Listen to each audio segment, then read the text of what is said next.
And thank you for joining us on the Tuesday edition of Journalist Hangout.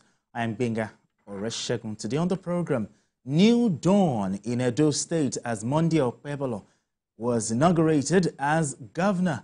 INEC delivers sensitive materials for Saturday's governorship election in Edo State. Later on the show, Appeal Court President forms special panel to hear Governor Fubara and Rivers Assembly crisis. I'll be hanging out with Tunde Abaton and Alabisi Deji Folutile. Journalist Hangout starts right now.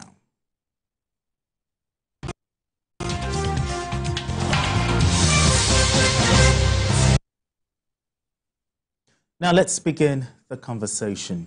After a resounding victory in the Edo State governorship election in September, the governorship candidate of the All Progressives Congress APC, Monday Okpebholo, has been inaugurated as the new governor of the state. Governor Okpebholo, who took over from Godwin Obaseki, is the fifth governor of the state since the return of democracy in 1999. To end his tenure, the former Governor Obaseki granted pardon to 10 inmates who had less than 1 year to serve their terms in correctional centers in the state. Now let's share that moment of the inauguration with you. To the best of my ability. I my duty to the best of my ability. Faithfully. And in accordance. With the Constitution of the Federal Republic of Nigeria. And the law. And always in the interest of the sovereignty. And always on the interest. Integrity. Solidarity. Well-being. And prosperity of the Federal Republic of Nigeria. Prosperity of the Federal Republic of Nigeria.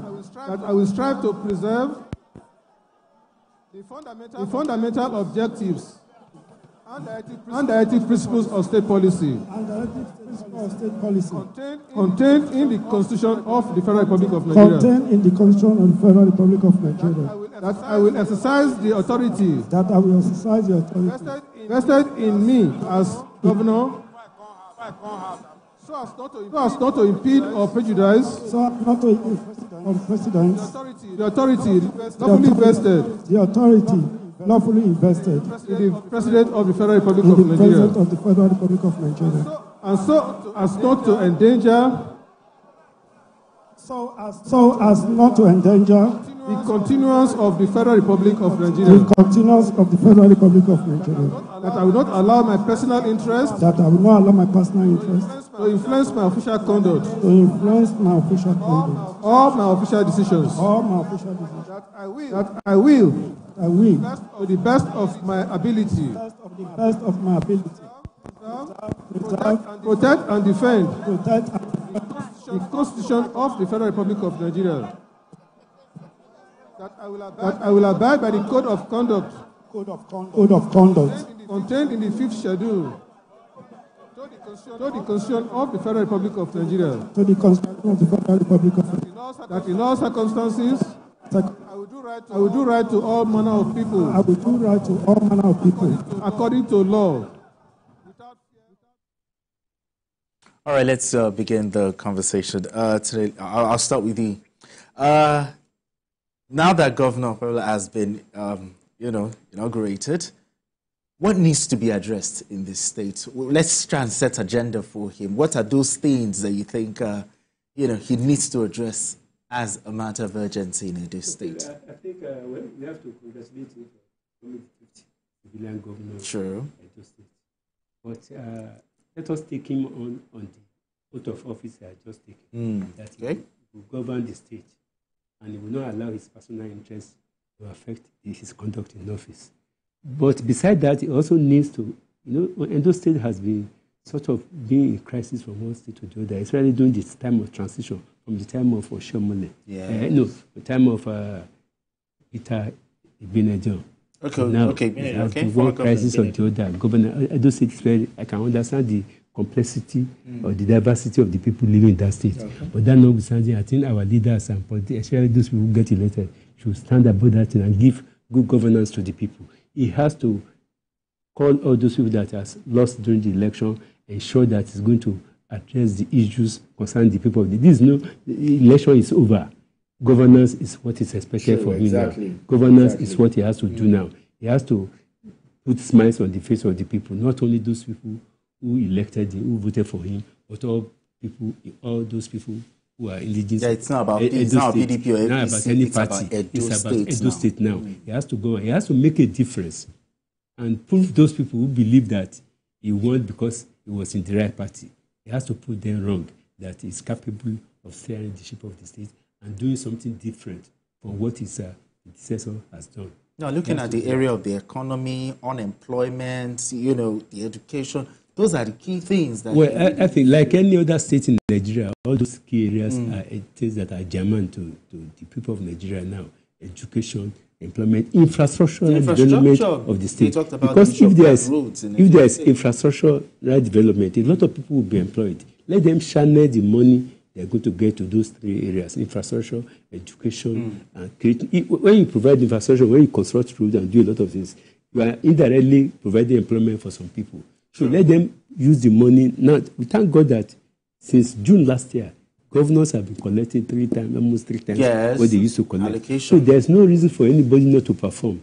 You will not perform 100%, but there's no reason not to address the certain yearnings of the people. More so when you campaign before you are elected to office, and you have some promise that you make that there will be a difference. There must be a reason why people choose to vote you instead of voting the party of the in power. PDP was in power. They voted for the APC. Exactly. There must be a reason why they voted you instead of voting for the candidate of the former party in power. So he has to justify that reason. He has to justify the fact that the people did not waste their time voting.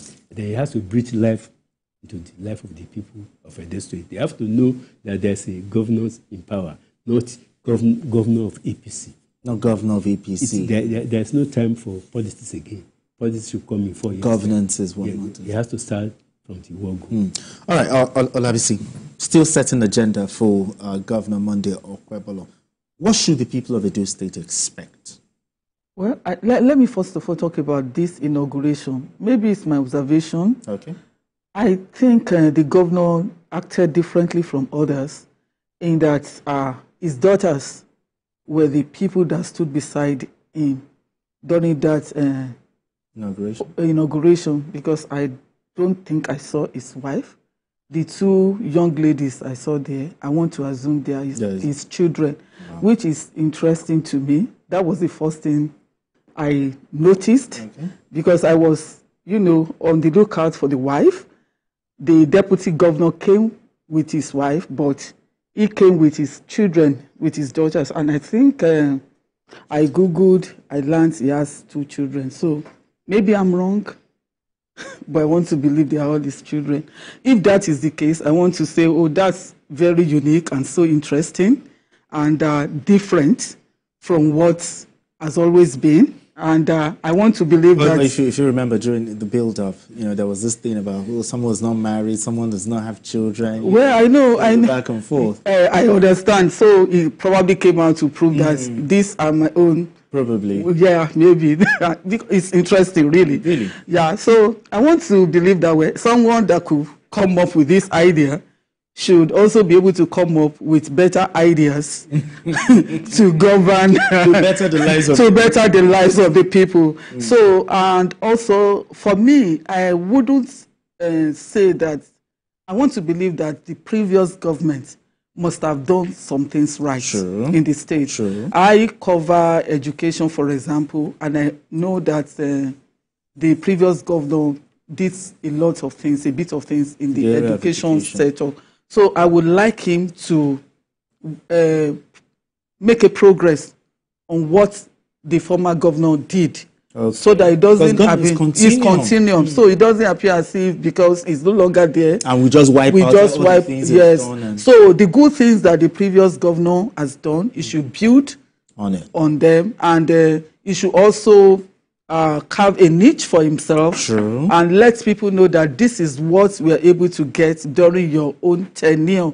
So I basically, even from the oath of office that he took, everything is about bettering the lives of the people and also upholding the Constitution of the Federal Republic of Nigeria and not doing anything that is going to jeopardize the interest of either the people of Edo State or the nation in general. So I think if our leaders could even live up to that oath of office, things will be good for everyone. So, because what if you are looking at the betterment of the people, then you look at the economic sector, for example. What can you do to better the lives of people in this area? You look at your health sector. What can you do to better the lives of people in this area? Okay, how many hospitals do you have? How many people have access to these health facilities? What can be done to improve on certain areas where there are no equipment, where, you know, all of those things. So I think if the cardinal points or the cardinal in the manifesto. Yes. No, what I'm even trying to say is that if the intention, the intent, the cardinal intent of our elected leaders is to better the lives of the people. Honestly speaking, we wouldn't be talking too much because there are so many areas where they can intervene right now. So I believe the governor has a lot of areas where he can actually intervene in the affairs of the state for the betterment of the people. And I will encourage him to just take the bull by the horn. Yeah, and as the media would also be keeping an eye on Edo State to see, you know, what is actually going on there. All right, gentlemen, let's go straight to our next